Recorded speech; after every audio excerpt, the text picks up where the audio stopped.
السلام عليكم ورحمة الله وبركاته. بسم الله الرحمن الرحيم. إن الحمد لله نحمده ونستعينه ونستغفره ونعوذ بالله من شرور أنفسنا ومن سيئات أعمالنا.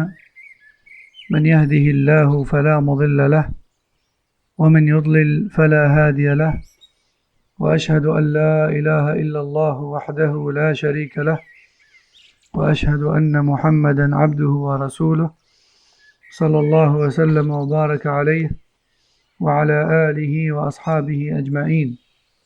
أما بعد، فكنا قد أخذنا في الأسبوع الماضي أن الأمة قد قدر فيها التفرق، وأن سبيل النجاة من هذا التفرق وهذا الضلال المؤدي إلى النار، سبيل النجاة هو اتباع طريقة الأولين وترك ابتداع الآخرين.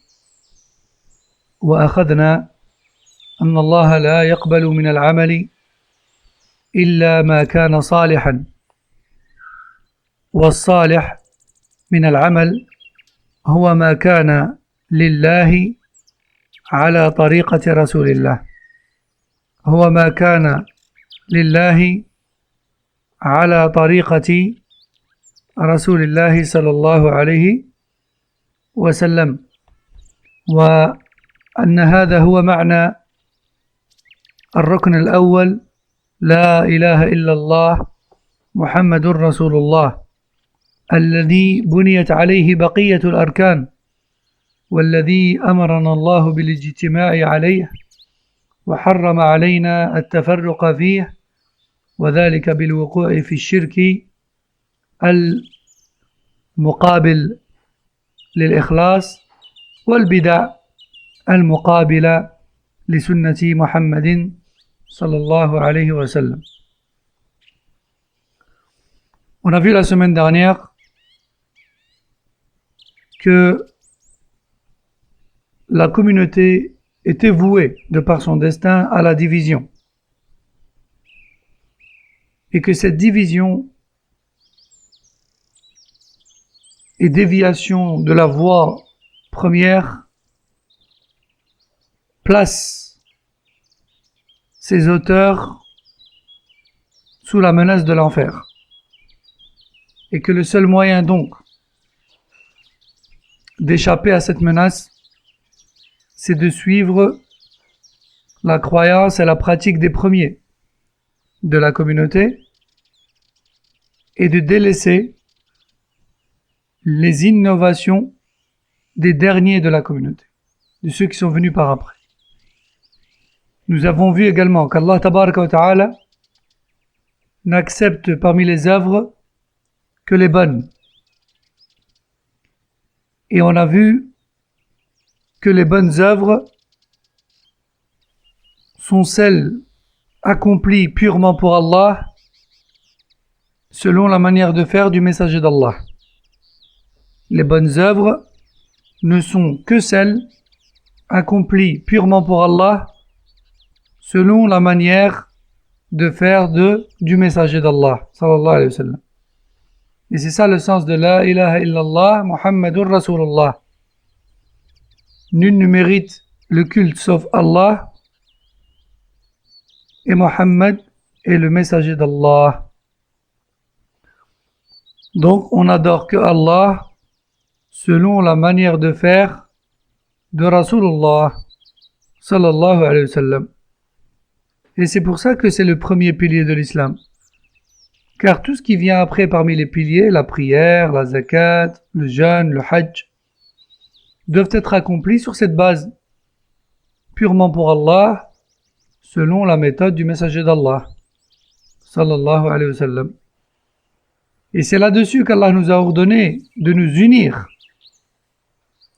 Et c'est la division en cela qu'Allah nous a interdit. Et ce, en tombant dans le shirk, le polythéisme, et dans les innovations religieuses. Le shirk, qui est le contraire de la ilaha illallah, et les innovations religieuses qui sont le contraire de Muhammadur Rasulullah sallallahu alayhi wa sallam. قال المؤلف حفظه الله: ثم إن الله قد ذم التفرق ونهى عن الطرق والأسباب المؤدية إليه، وأنه من أعظم أسباب الخذلان في الدنيا والعذاب في الآخرة. قال تعالى: ولا تكونوا كالذين تفرقوا واختلفوا من بعد ما جاءهم البينات وأولئك لهم عذاب عظيم يوم تبيض وجوه وتسود وجوه. قال ابن عباس: تبيض وجوه أهل السنة والجماعة وتسود وجوه أهل البدعة والفرقة. وقال الله تعالى: إن الذين فرقوا دينهم وكانوا شيعا لست منهم في شيء إنما أمرهم إلى الله ثم ينبئهم بما كانوا يفعلون.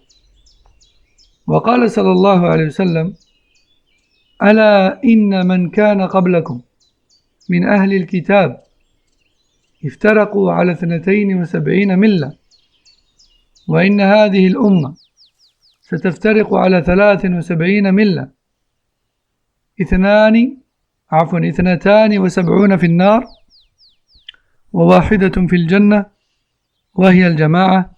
رواه أحمد وأبو داود وغيرهما. Allah Jalla wa Ala a donc blâmé la division en religion,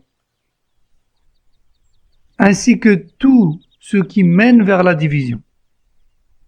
Allah a blâmé la division en religion, ainsi que tout ce qui mène vers cette division. Et la chose la plus gravissime qui mène droit vers la division, eh bien, c'est l'innovation religieuse, le polythéisme et l'innovation religieuse. Et le polythéisme et l'innovation religieuse sont des causes de châtiment dans cette vie et dans l'au-delà.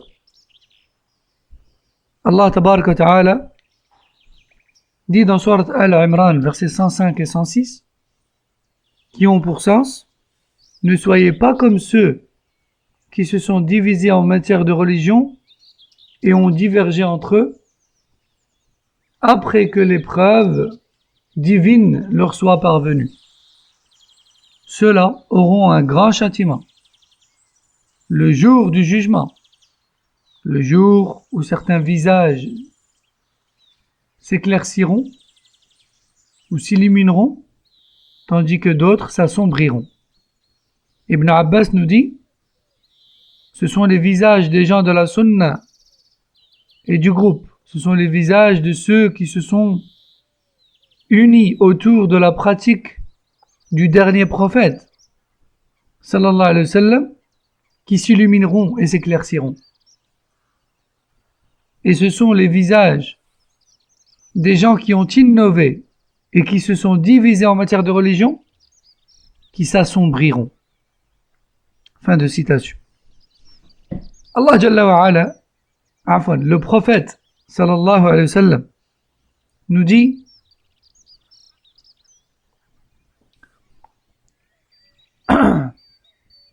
d'abord le verset Allah Jalla wa Ala nous dit dans Sourate Al-An'am, les bestiaux, verset 159, qui a pour sens: ceux qui se sont divisés en matière de religion, fractionnés ainsi en différentes branches et mouvances. Désavoue-toi d'eux, tu n'as aucun lien avec eux, et leur affaire ne revient qu'à Allah.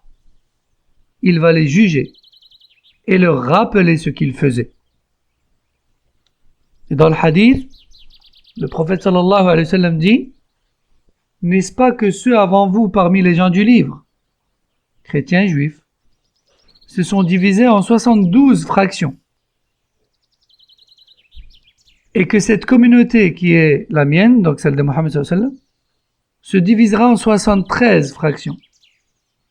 72 d'entre elles mériteront l'enfer, tandis qu'une seule méritera le paradis sans reproche.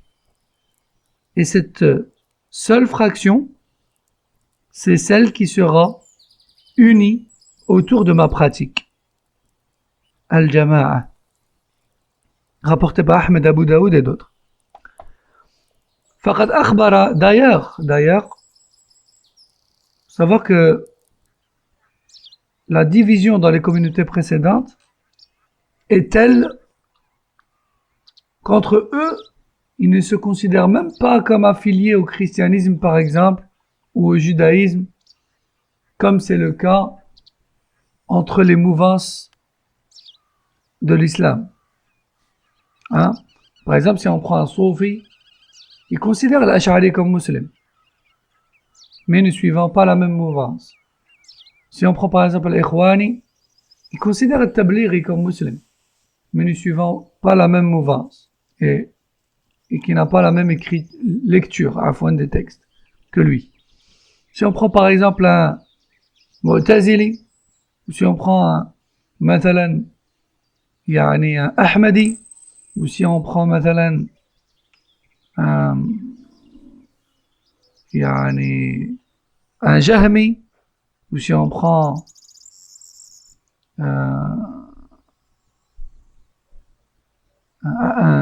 l'Ahbash, يعني, tous se considèrent musulmans entre eux, même s'ils ne sont pas d'accord sur certains principes de base. Mais la division chez les chrétiens, par exemple, elle est beaucoup plus violente et beaucoup plus flagrante.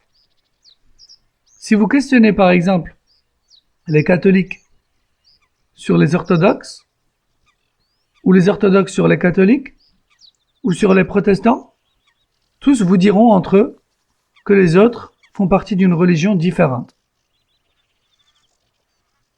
Les catholiques sont considérés par les autres comme n'étant pas chrétiens, mais plutôt catholiques. Ils disent que le catholicisme, c'est une religion à part.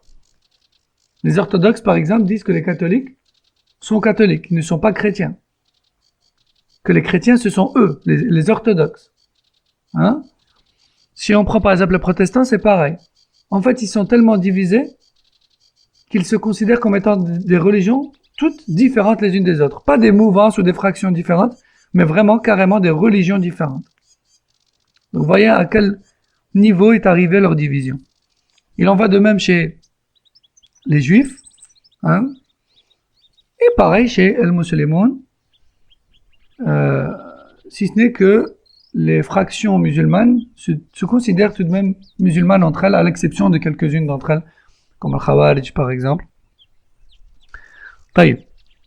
فقد أخبر النبي صلى الله عليه وسلم بافتراق أمته على 73 فرقة 72 في النار وواحدة في الجنة والتي في الجنة هي التي قال عنها النبي صلى الله عليه وسلم ما أنا عليه وأصحابي وإن من أسباب هلاك الأمم السابقة هو التفرق وكثرة الاختلاف لا سيما الاختلاف في الكتاب المنزل عليهم وقد حذرنا رسول الله صلى الله عليه وسلم من ذلك فقال ذروني ما تركتكم فإنما هلك من كان قبلكم بكثرة سؤالهم واختلافهم على أنبيائهم فإذا نهيتكم عن شيء فاجتنبوه وإذا أمرتكم بأمر فأتوا منه ما استطعتم متفق عليه.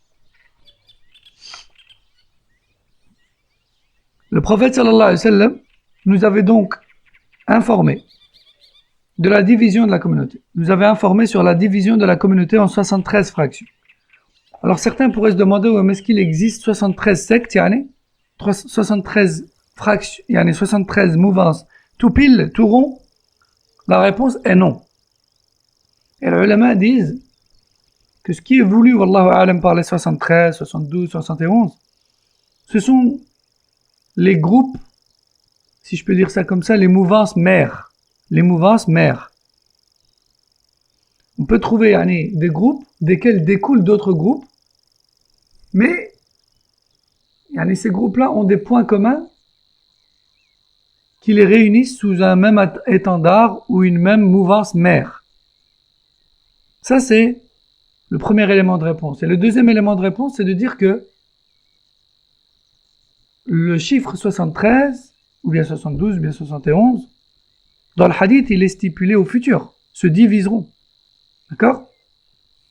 Et donc, Wallahu a'lam, ce qui est voulu, c'est que la division totale et finale sera de ce nombre-là. Wallahu ta'ala a'lam. Ceci dit, ce sont des hadiths authentiques et on y croit fermement. Après la catégorisation des mouvances et le classement des mouvances, etc., hada amrun nisbi, chacun parmi les gens de science peut les classer d'une certaine manière en fonction des points communs ou en fonction d'autres critères.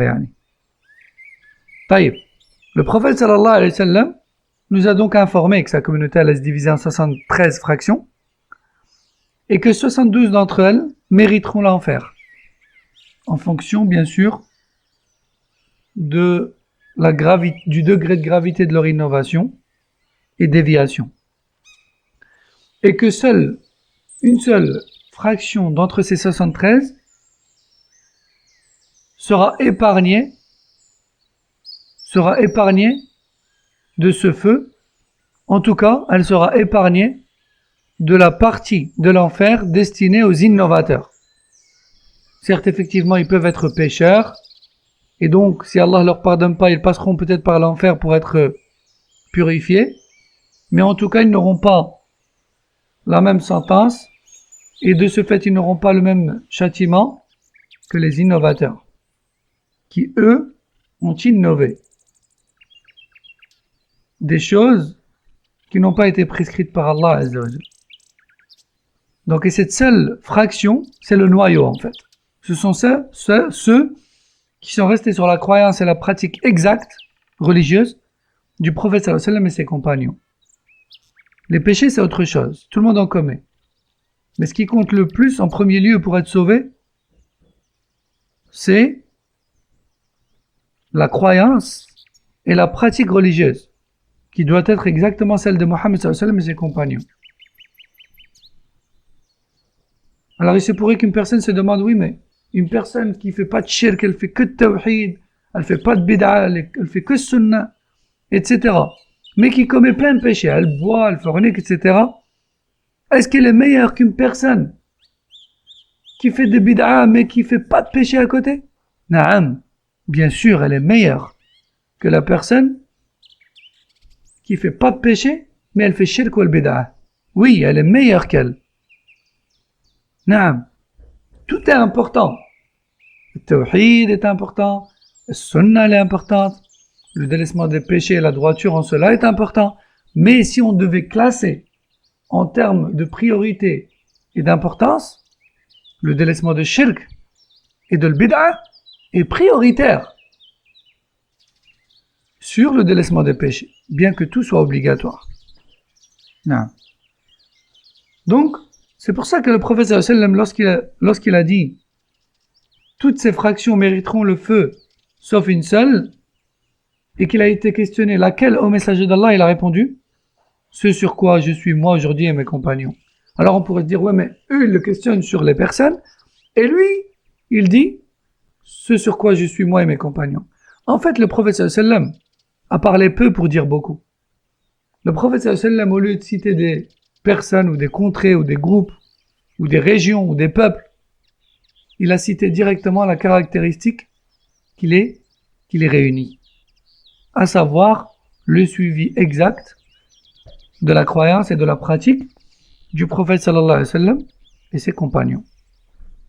Et parmi les causes principales du péril des communautés précédentes, il y a bien évidemment la division en matière de religion. La division en matière de religion. Ils divergeaient même sur le livre qui leur était révélé. D'ailleurs, le prophète sallallahu alayhi wa sallam nous a mis en garde en disant « Tenez-vous à ce que je vous laisse derrière moi. Et sachez que les communautés avant vous n'ont péri que par la cause de leurs questions inutiles et l'ampleur de leur divergence avec leurs prophètes. Tout ce que je vous interdis, délaissez-le sans objection, et tout ce que je vous ordonne, accomplissez-le dans les limites de vos capacités. Point. Rapporté par le Bukhari et Muslim. Donc on voit clairement que il a mis en garde contre la divergence et la division en religion. Alors aujourd'hui, il se peut qu'une personne nous dise, oui, mais comment est-ce qu'on peut savoir qu'on est vraiment sur les pas du prophète sallallahu et ses compagnons? La réponse est simple. Premièrement, on a le Coran. Et le Coran est infalsifiable. Le Coran est le même partout sur terre. Donc c'est déjà une chose de régler. Ensuite, As-Sunnah. As-Sunnah, elle est retranscrite. Et tous les hadiths, authentiques ou non, sont retranscrits et répertoriés. Et il se peut qu'une personne nous dise, oui, mais qu'est-ce qu'on en sait que tel ou tel hadith est vrai ou pas vrai? Authentique ou non? Eh bien, nous répondons que ce qui vous pousse à poser cette question, c'est votre ignorance quant à la science du hadith. Tout simplement. Car Allah Azza wa Jalla a donné à cette communauté musulmane une science qui n'existait pas dans les communautés précédentes. Cette science, c'est celle de l'isnad, la chaîne de transmission. C'est celle de ilm al-rijal, la science, donc la critique et l'éloge des rapporteurs. Et donc il faut savoir que chaque hadith, chaque texte est retranscrit et précédé par la chaîne de transmission qui remonte jusqu'au prophète sallallahu alayhi wa sallam. Et chacun de ces rapporteurs est répertorié dans les livres des rapporteurs, dans l'ordre alphabétique. Chaque rapporteur, qui est-il, fils de qui, père de qui, où est-il né, où est-il mort, auprès de qui a-t-il étudié, qui sont ses élèves, qui a-t-il rencontré parmi les shuyukh, qui n'a-t-il pas rencontré, et de ce fait, l'analyse des chaînes de transmission est tout à fait possible. Et les savants du hadith sont là pour ça. Donc, tout cela nous ramène à dire que la sunna est tout aussi préservée, walillah alhamd, par le bienfait d'Allah Jalla wa Ala, elle est tout aussi préservée que le Coran. D'ailleurs, la sunna, elle est une révélation d'Allah, comme le Coran. Si ce n'est que le Coran, il est préservé à la lettre, et sunna, elle est préservée selon ses sens, et non pas à la lettre. Naam. On peut trouver, le prophète sallallahu alayhi wa sallam a dit, par exemple, ce que je vous ordonne, enfin, ce que je vous interdis, délaissez-le, ce que je vous ordonne, accomplissez-le dans les limites de vos capacités. Et parfois, on peut le trouver selon une autre formulation, comme par exemple ici. Ce que je vous interdis, délaissez-le. Et ce que je vous ordonne,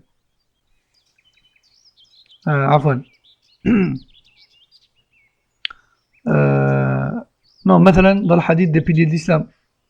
Hein? Les piliers de l'islam sont au nombre de 5. L'attestation de foi, la salat, la zakat, le jeûne et le hajj. Et dans une autre formule, comme dans le hadith d'Abdullah ibn Omar, on va trouver pareil, mais le hajj et le jeûne, ils vont être inversés. Par exemple.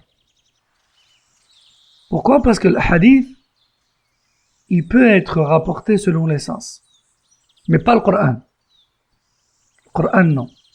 La moindre lettre, la moindre ponctuation, le moindre point est important. Alhamdulillah, sur la terre entière, il n'y a pas de divergence dans le Coran. Walillah alhamd. Non. Et Sunnah, vous avez compris. Donc, oui, aujourd'hui encore, il est tout à fait possible d'être à la trace, ou d'être sur les traces du prophète sallallahu alayhi wa sallam et ses compagnons, ainsi que les élèves de ses compagnons et les élèves des élèves de ses compagnons. Car tout est retranscrit. Il suffit de chercher et d'apprendre auprès des bonnes personnes et de puiser dans les bonnes sources.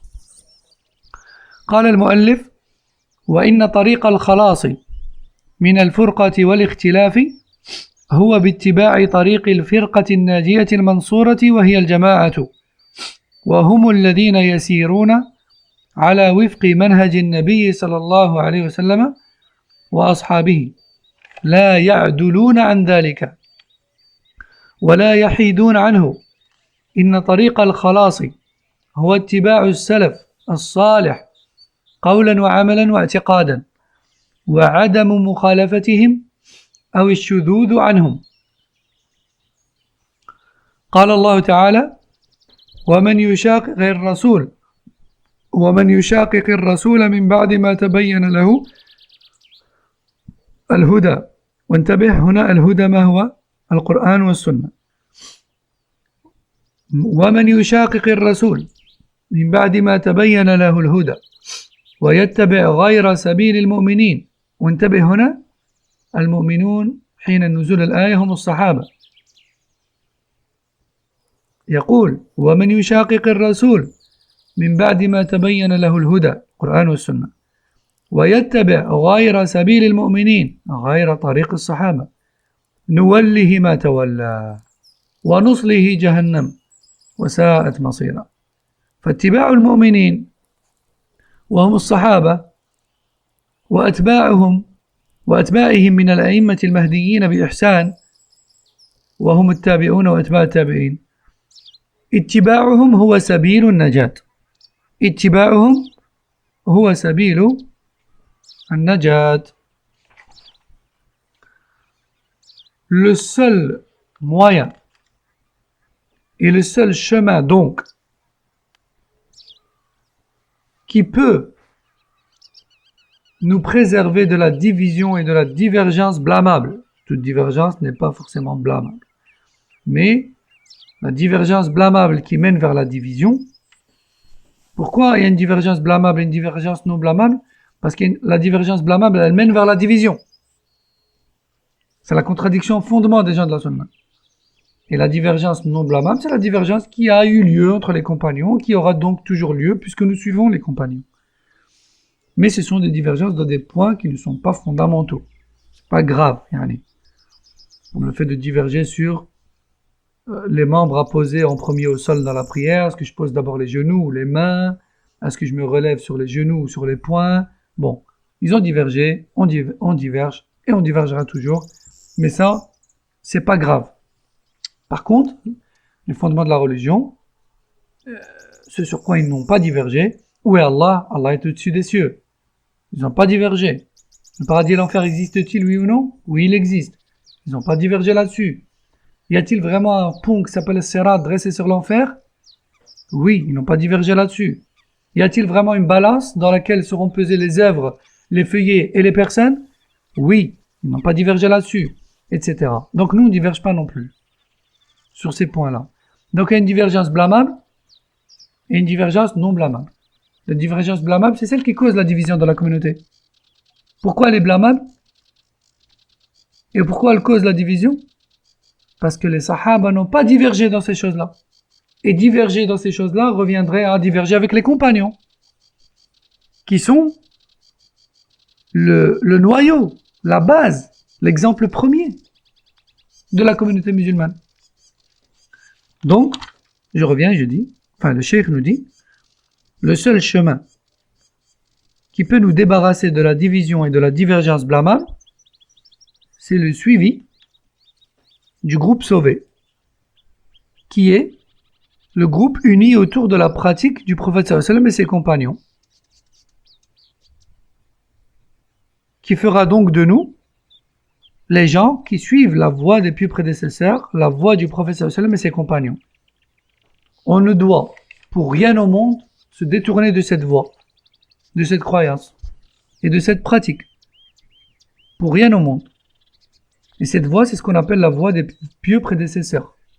Manhaj al-Salaf al-Salih. D'où le titre de ce livre. Soit salafi comme il se doit, soit suiveur des pieux prédécesseurs comme il se doit. Que cela soit dans tes paroles, dans ta pratique ou dans ta croyance. Il ne les contredit en rien dans tout cela. Allah Jalla wa Ala dit dans Sourate les femmes, verset 115, qui a pour sens: quiconque désobéit au messager, après que la guidée lui ait été exposée et clarifiée. Et arrêtez-vous juste un instant sur ce passage. Après que la guidée lui soit parvenue et éclaircie. La guidée. Qu'est-ce que la guidée? La guidée, c'est la révélation. Coran plus Sunnah. Coran plus Sunnah. C'est ça le huda, la guidée. On reprend. Quiconque désobéit au messager, après que la guidée lui soit parvenue et exposée, et clarifiée. Et qui malgré cela, non, et qui suit autre que la voie des croyants en cela. Et qui suit autre que la voie des croyants en cela. Et maintenant, concentrez-vous avec moi sur ce passage. La voie des croyants. À votre avis, qui sont les croyants présents au moment de la révélation de ce verset? Ce sont les sahaba, les compagnons. Sahaba. Ce sont eux le mu'minoun ce jour-là. Et ce sont eux qu'Allah Jalla wa Ala et son prophète nous ont garanti. Donc on reprend le verset. Quiconque désobéit au messager, après que la guidée, Qur'an wa Sunnah, lui soit parvenue, exposée et clarifiée. Et qui suit autre que la compréhension et la voie des croyants, donc des compagnons. En cela, alors nous le laisserons allié avec ceux qu'il a choisis en dehors d'eux, c'est-à-dire les gens bid'a.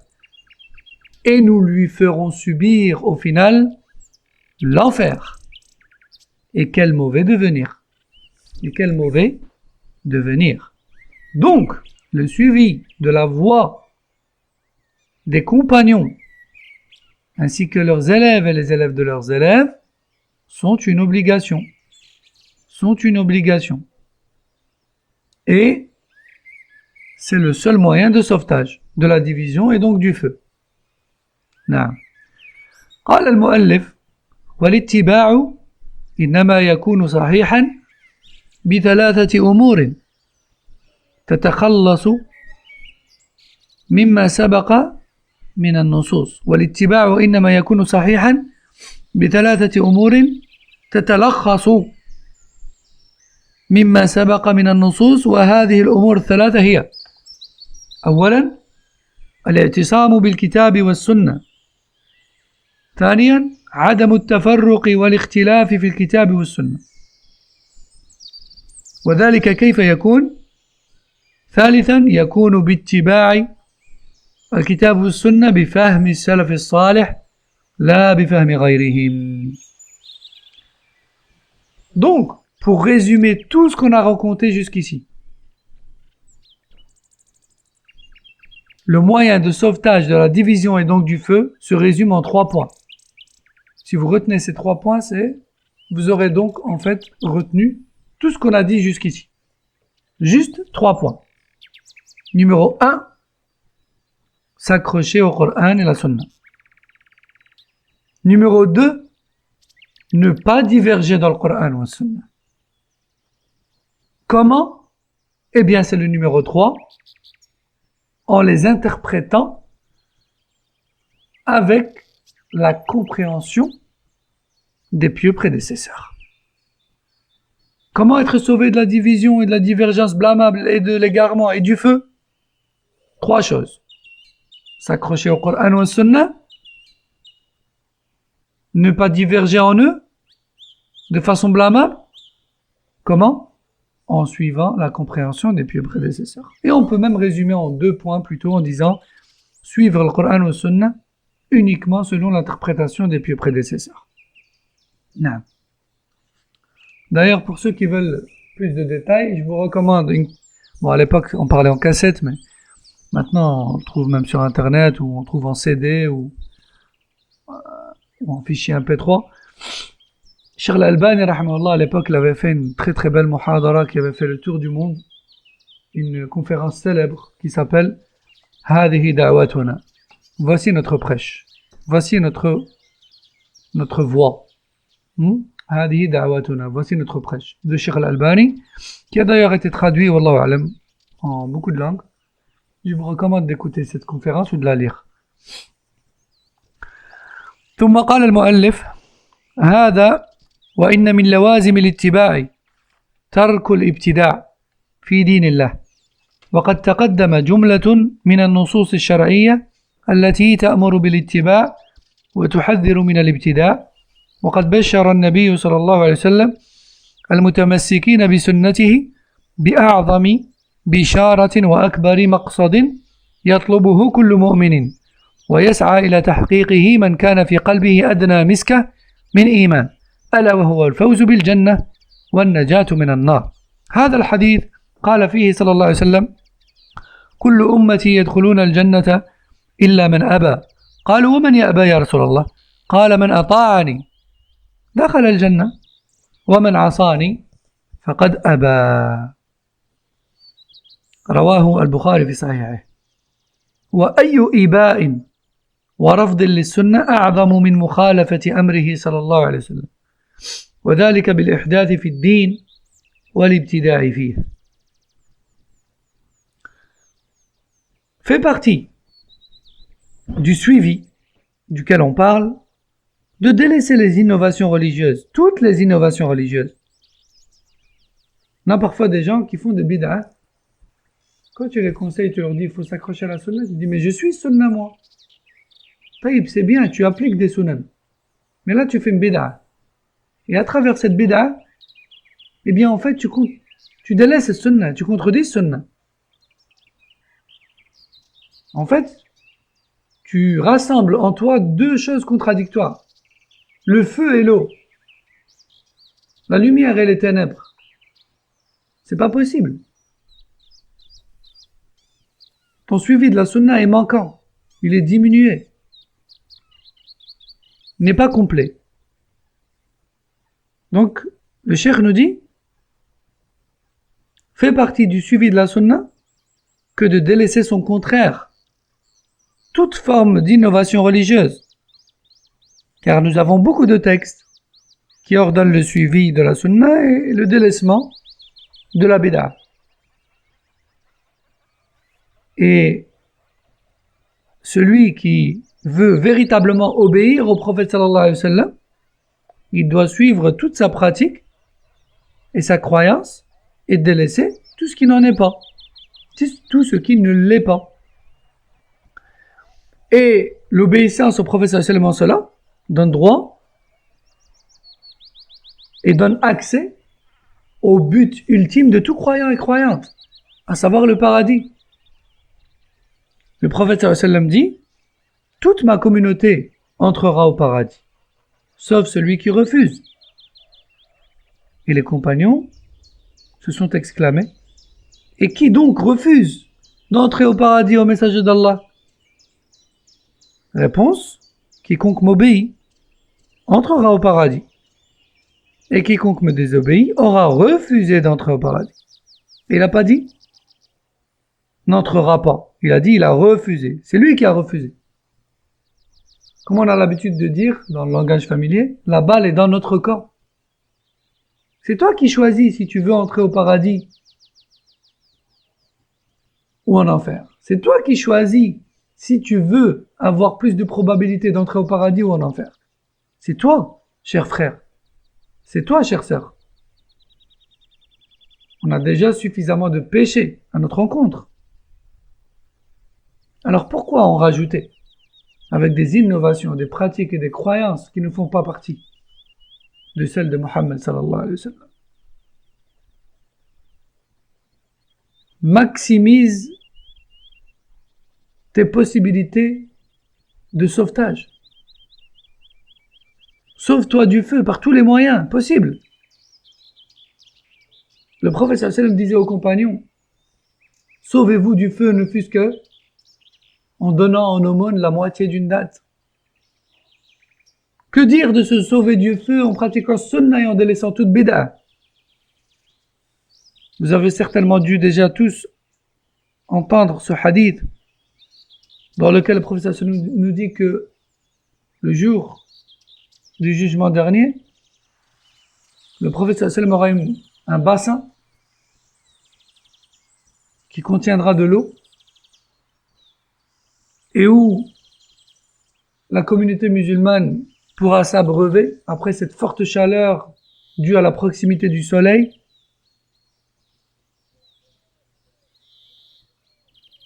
Boisson après laquelle ils ne connaîtront plus jamais la soif. Et lorsque la communauté se dirigera à grande vitesse vers ce bassin, certains seront stoppés par les anges. Ils ne pourront donc pas avoir accès au bassin. Assoiffés. Imaginez la scène. Imaginez la situation. Et le prophète sallallahu alayhi wa sallam de dire aux anges, laissez-les, ils font partie de ma communauté. Et les anges diront, tu ne sais pas ce qu'ils ont changé dans la religion après toi. Et à ce moment-là, le prophète sallallahu alayhi wa sallam dira, suhqan suhqa, éloignez-les, éloignez-les. À cause de quoi? Al-bid'a. Aujourd'hui, les gens prennent à la légère al-bid'a. Ne fais pas de bid'a, c'est plus grave que ton péché. Faire al-bid'a, c'est plus grave que l'alcool. Faire al-bid'a, c'est plus grave que le mensonge.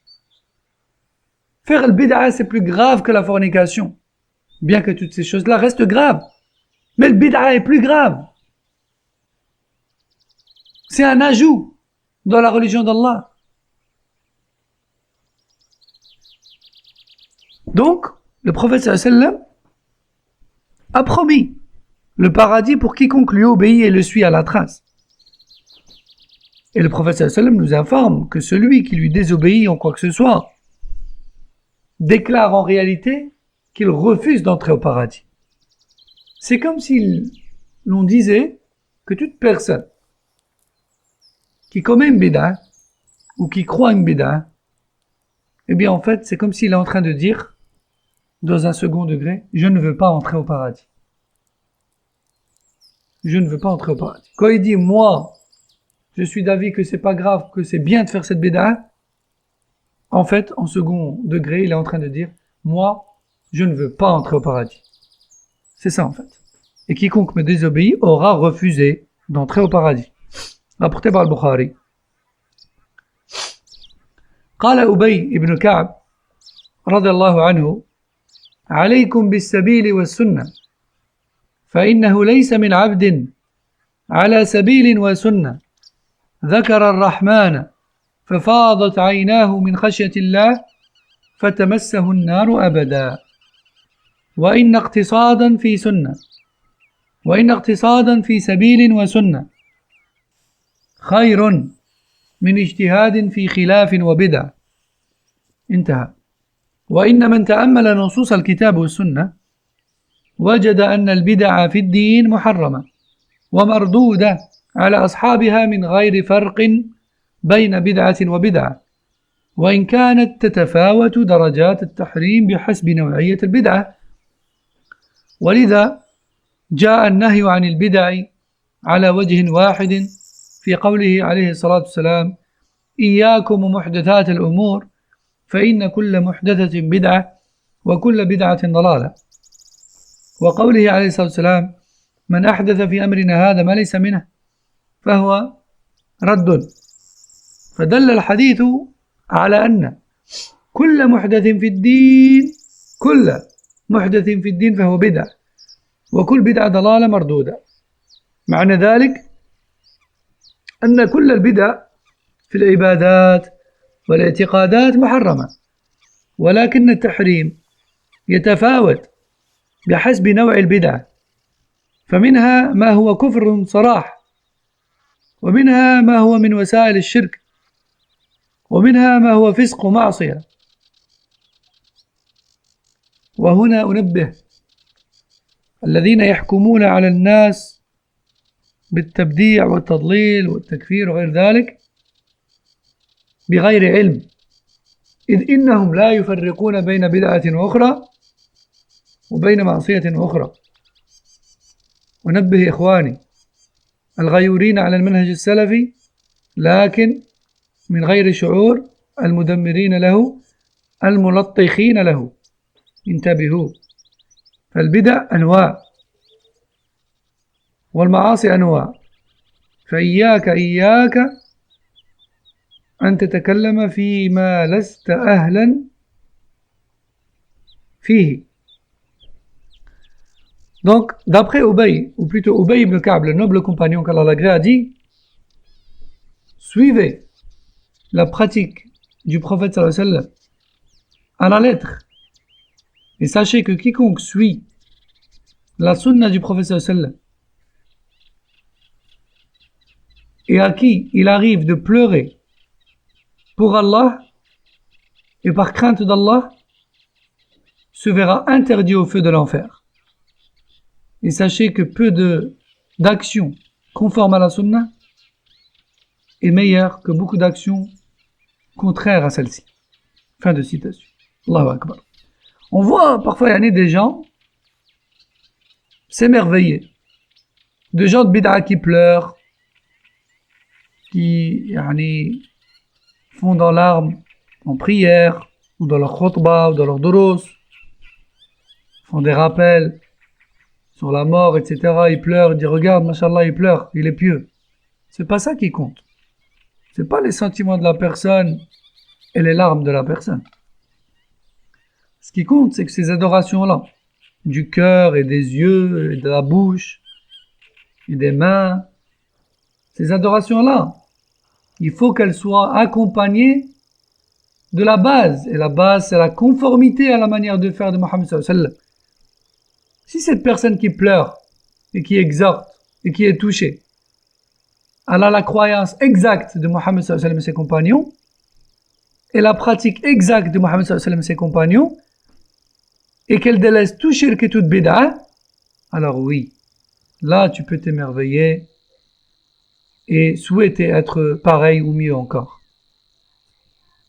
Mais ne te laisse pas impressionner par les beaux discours, les belles paroles et les larmes. Regardez ce qu'il dit à Ubay ibn Ka'b. Il dit, les larmes et la crainte d'Allah ne sont bénéfiques pour toi que si tu es dans ta croyance et ta pratique sur la voie de Mohammed sallallahu alayhi wa sallam et ses compagnons. Sous-entendu, si tu ne l'es pas, alors tes pleurs et le frémissement de ton cœur ne te seront d'aucune utilité. Et quiconque médite sur les textes du Coran et Sunna trouvera beaucoup d'entre eux qui interdisent catégoriquement tout ajout en religion et toute innovation religieuse. Aussi, il faut savoir que les innovations ne sont pas toutes au même degré de gravité.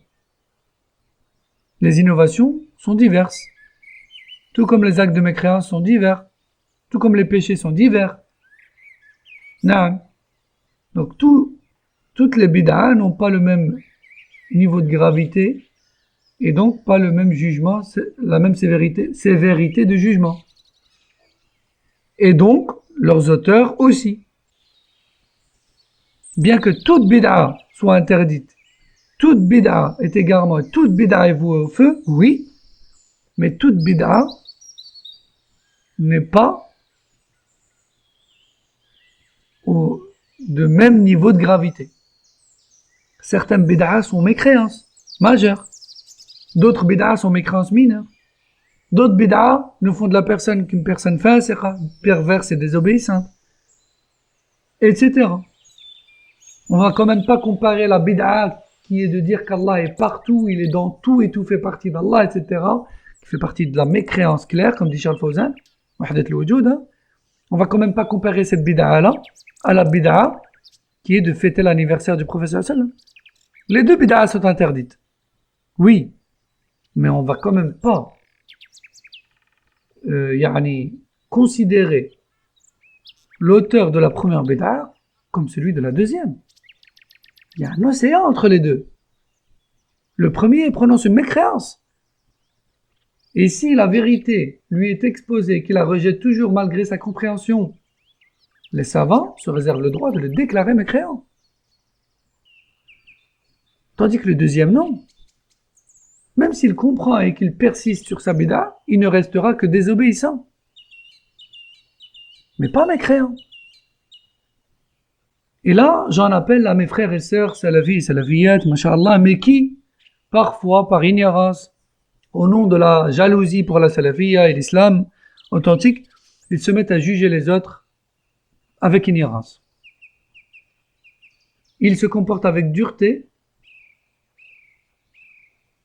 et de la même manière avec tous les auteurs de bid'a. Celui qui sait, celui qui sait pas, celui qui a compris, celui qui n'a pas compris, celui qui commet une bid'a de l'ordre de la mécréance majeure, celui qui commet la bid'a de l'ordre de la mécréance mineure, celui qui commet la bid'a de l'ordre de l'fousouk, celui qui est au courant, celui qui est pas au courant, al-muhim, pour eux c'est noir ou blanc.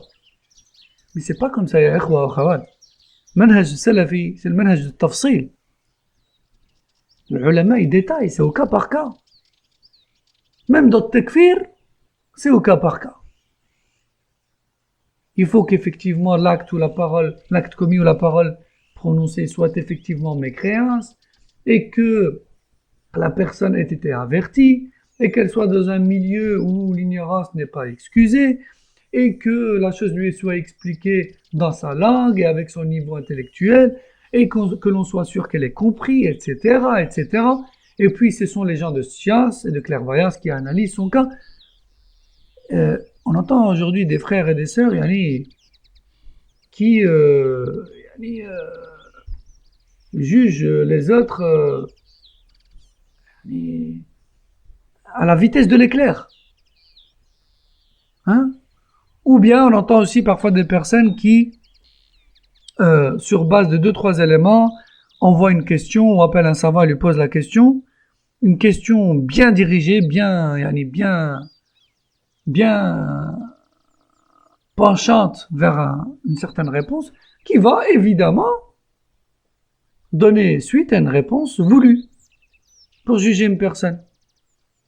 Mais en réalité, cette personne, ce sont des personnes qui ont de la connaissance et du bagage, qui doivent l'analyser et qui doivent rédiger ce qui ne va pas chez elles, afin d'exposer aux savants ce qui doit vraiment être exposé pour obtenir un verdict fiable sur la personne. Et en général, malheureusement, je parle surtout ici en France, mis à part, mashallah, il y a des tullab ilm, Allah mabarik, mais la majorité de nos frères et de nos sœurs, malheureusement, n'ont pas ce bagage et ils posent des questions pour avoir des réponses bien ciblées contre les personnes qui veulent faire tomber. Et ça, c'est triste et c'est malheureux. Et ça, ce n'est pas le but que doit avoir Salafi, Salafiyya, qui est d'unir, malheureusement. Malheureusement. Je dis pas qu'il faut cacher les défauts, mais je dis qu'il faut faire les choses proprement et avec science. Wallah al-musta'an. Taïb, il nous reste quelques minutes avant de terminer. Donc, ceci dit, même si les bid'a sont de divers niveaux de gravité, je ne suis pas en train de dire que certaines sont graves et d'autres pas. Attention. Car le prophète sallallahu alayhi wa sallam a clairement dit, toute innovation religieuse est égarement. Et tout égarement est voué au feu. Et il a également dit, quiconque innove dans notre religion ce qui n'en fait pas partie, se le verra rejeté et refusé. Donc, tout ajout en religion est interdit. Tout ce qui n'a pas fait partie du credo, ni de la pratique du prophète sallallahu alayhi wa sallam et ses compagnons, est innovation, est égarement et voué au feu. Il n'y a pas de différence à ce niveau-là, sur la finalité. Mais, les innovations ne sont pas toutes pareilles. Donc, il faut faire attention à ça, il faut étudier la science et ne pas se précipiter à parler. Taïb. On va s'arrêter ici, Inch'Allah, pour aujourd'hui. Subhanakallahumma wa bihamdik. Ashhadu an la ilaha illa ant. Astaghfiruka wa atubu ilayk. Donc, pour les jours et les heures des interventions,